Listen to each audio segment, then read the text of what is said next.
this, and there are, just like any bureaucracy, right, you're going to have cracks. So we've talked to people all the time who said they were in a shelter, or they got placed, or they wouldn't get placed, and now they have to go back and find proof that they were in this. I've literally talked to people, probably a handful of people in the last 6 months, who have told me that they need proof, someone from a soup kitchen, a church, someone to write a letter stating that they were homeless, so that they can continue to receive help.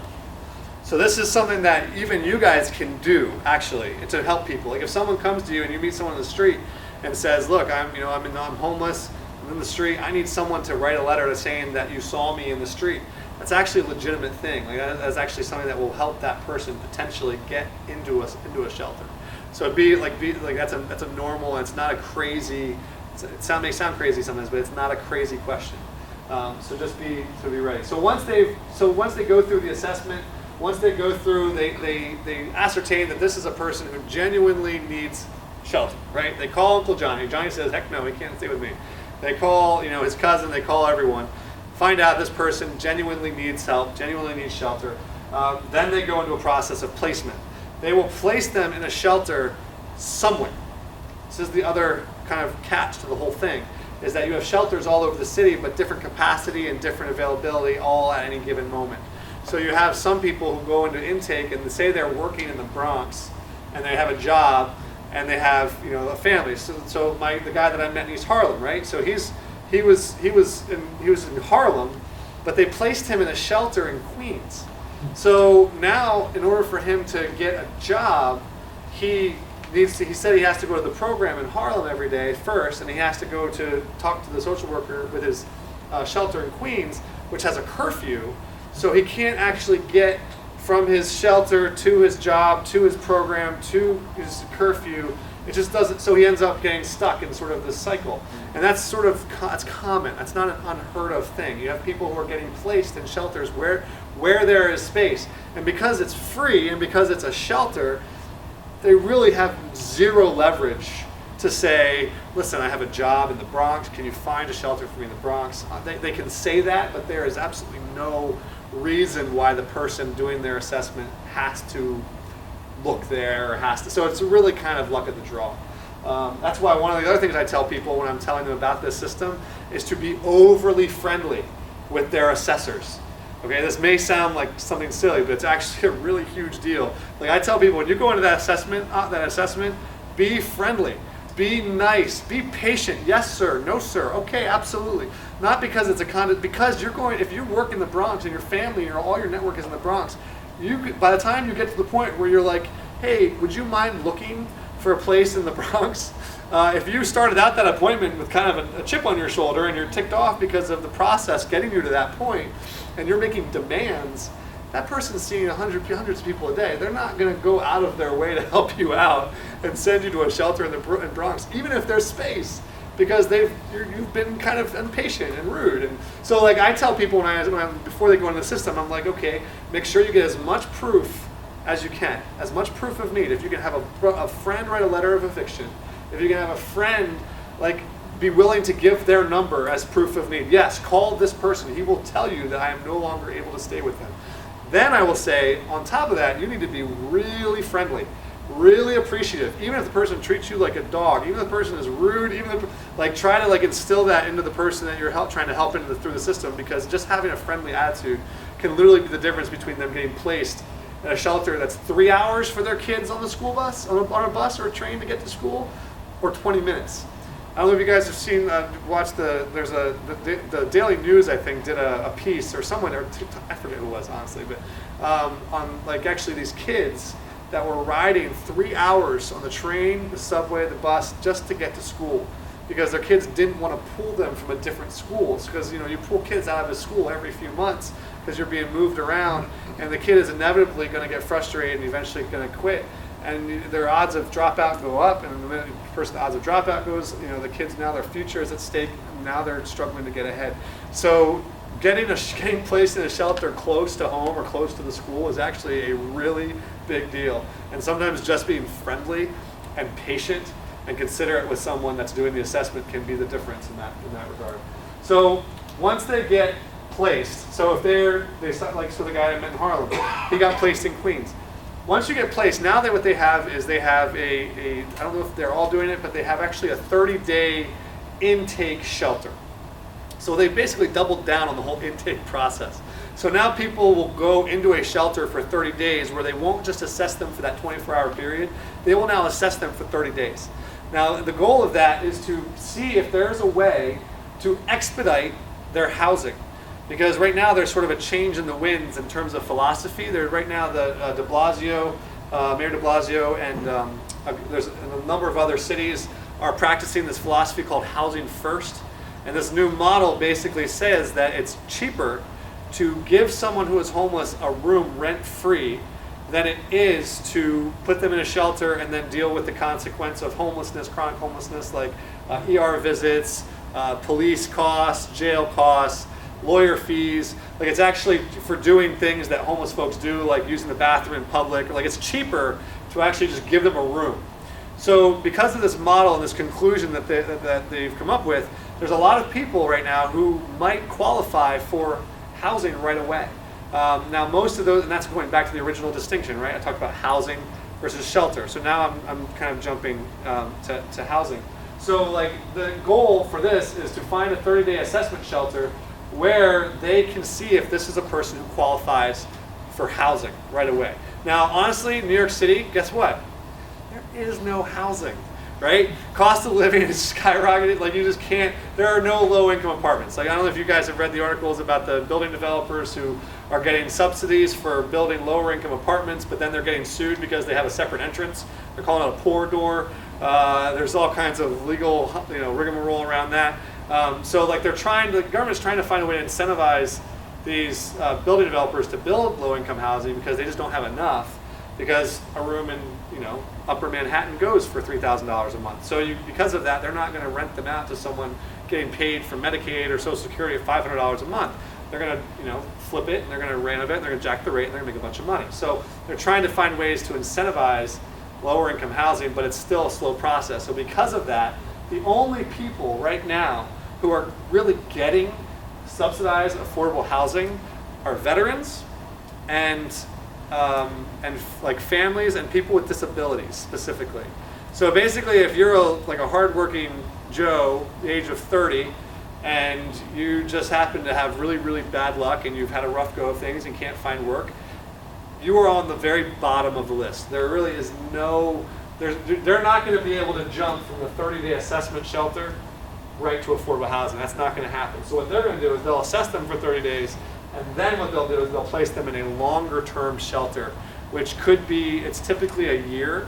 They have to stay there for a year at least, and they have to then be reassessed, and then they'll see where they go from there. I've talked to people who have been in a shelter for over 3 years, waiting to get housing because they're having trouble getting work. They can't get enough money.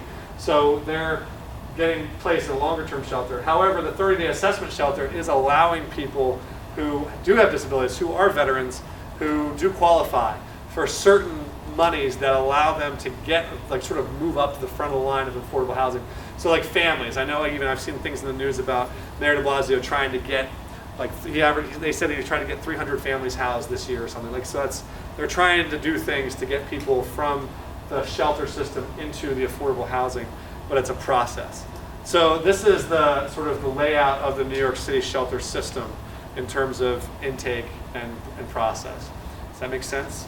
Any questions on that? All right.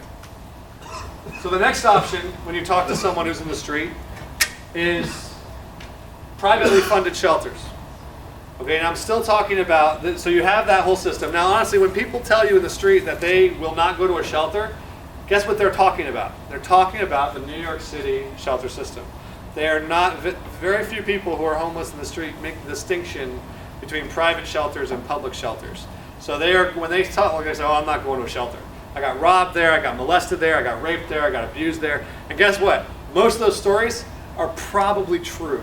I've met people who have been robbed multiple times. There was actually a guy who used to come to our bus in East Harlem. He was the sweetest guy in the world, disabled guy, couldn't advocate for himself, and he was getting raped repeatedly in the shelter that he was in.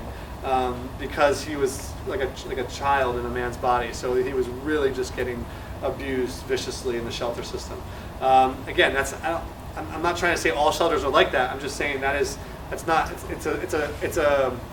enough truth in it to merit the reputation that has now been sort of widespread. So you will meet people who will say, yeah, I'm not going anywhere near a shelter. But privately funded shelters are different in that regard.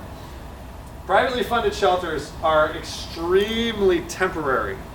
Okay, so you meet someone in the street, they say, listen, I'm in the street, I need a place to stay. They say, I'm not going to a shelter. You can say, okay, well, I'm not talking about New York City shelter. I'm not talking about Bellevue. I'm talking about like a private shelter. But the problem is it's extremely temporary. So if you're in a private shelter, like the New York City Rescue Mission, I have some examples. Queen of Peace, Missionaries of Charity, go back. There we go. All right. Missionaries of Charity and others, these are acutely temporary shelters. What I mean by acutely, I mean that people, like the New York City Rescue Mission, for example, you may stay there 7 days guaranteed as long as you haven't been there within the last year, and then it goes to a lottery system. So after 7 days, the odds of you getting your bed that night are very, very slim if you're just there for the shelter aspect of things. Now again, when I talk, so it's the same thing with the Queen of Peace shelter. Queen of Peace shelter is run by the nuns, by the Missionaries of Charity group up in the Bronx on 145th Street, and they are a 2-week shelter. You can stay there for up to 2 weeks, and then you're out. You can't stay there long term. So it is a very, very temporary situation. So you will run into people who you refer to a shelter, and then you see them back 2 weeks later. They're not back there because they wanted to leave necessarily. They're back there because they just ran out of time in their shelter. And then again, and that's what you're going to see with these shelters specifically. Most of them are religiously affiliated. Most of them are like, for instance, either Catholic or Protestant based. So you have the New York City Rescue Mission, which is a Christ-centered mission down on Lafayette Street. You have the Queen of Peace, which is obviously Catholic.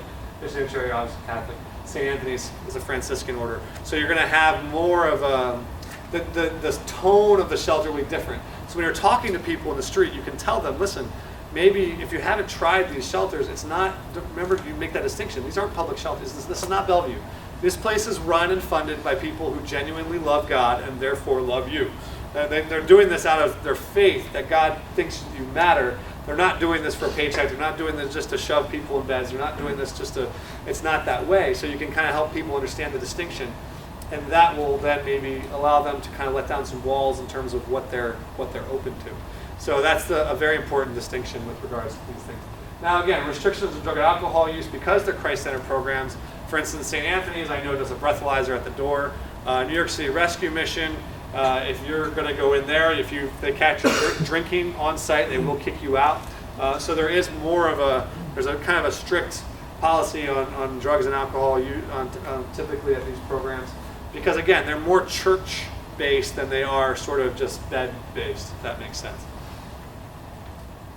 Any questions about temporary shelters? Hours not listed because they're program Yeah, related. we have a shelter except for during winter. Yes. Exactly. Bowery Mission is not. Now, Bowery Mission is not a shelter. So you, Although yeah. that's coming out.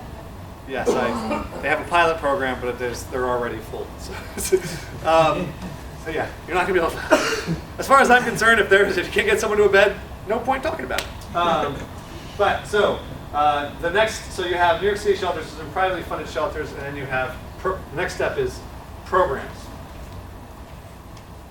So programs are not shelters.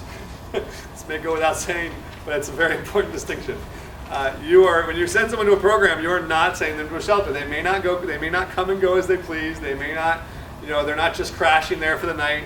There is a very structured experience, very regimented.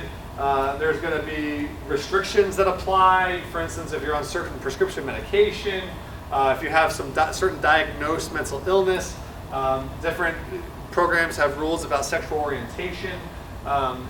It's a very, very different experience than shelter. A lot of times what they'll require is a detox first.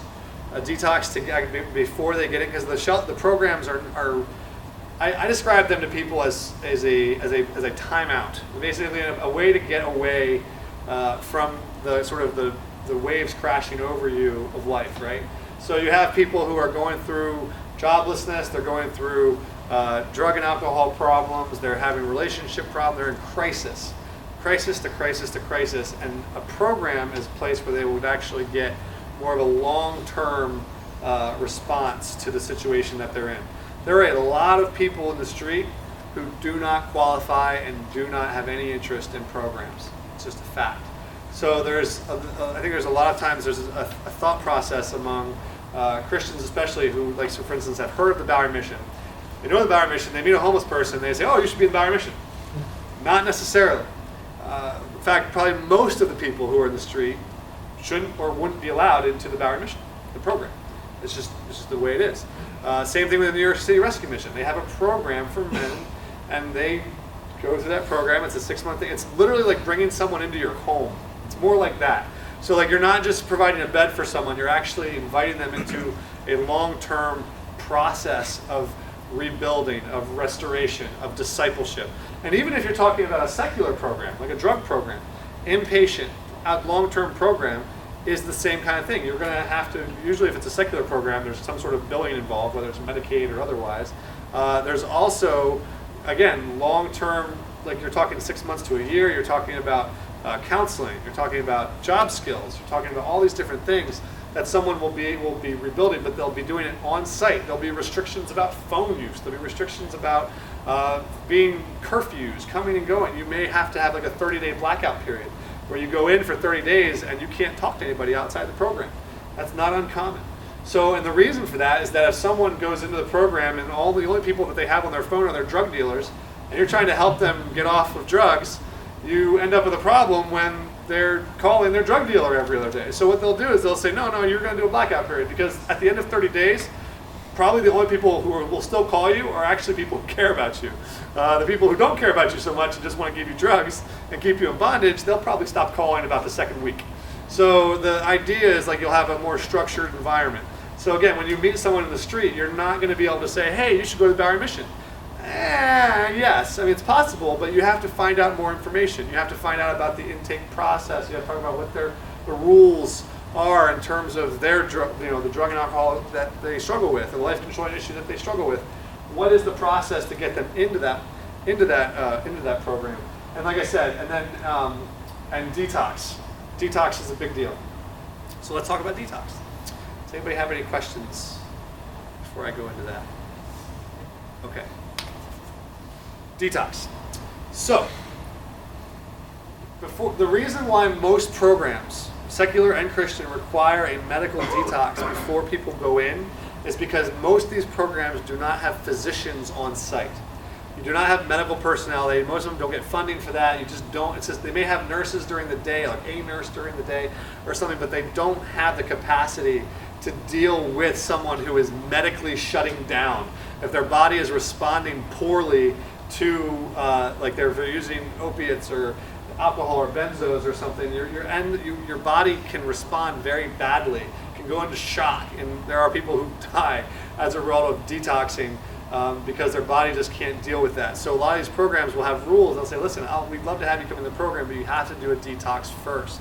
So you're going to have detox. So if you meet someone who is on the street and they are drinking alcohol, a lot of alcohol, you cannot just take that person to the Bowery Mission. I mean, you could, but the odds are, or the New York City Rescue Mission or wherever, or Samaritan Village or a program, you could take them there, but then what they're going to do is they're going to say, well, this person needs detox. And they're going to send that person someplace else. And so what can kind of skip that process in terms of your job as a referrer, if that's a word, is to then get the person directly to a detox and then work on an aftercare plan for the person once they're there. So the goal is to get the person into detox first.